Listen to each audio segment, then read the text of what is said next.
Bayram axşamı hiylə işlətdiklərini zənn eləyərək oğurluq eləyənlər belə tora düşdülər.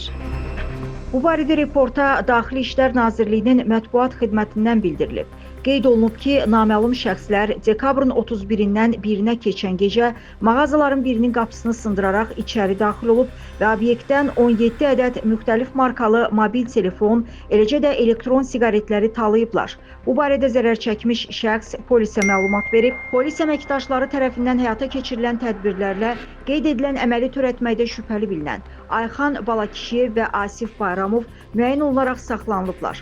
Həmin şəxslər mağazaya daxil olmamışdan əvvəl kameralara düşməmək üçün obyekti elektrik enerjisi ilə təmin edən naqili kəsərək sıradan çıxarıblar. Buna baxmayaraq onların əməli an-ban lentə alınıb. Faktla bağlı araşdırmalar davam etdirilir.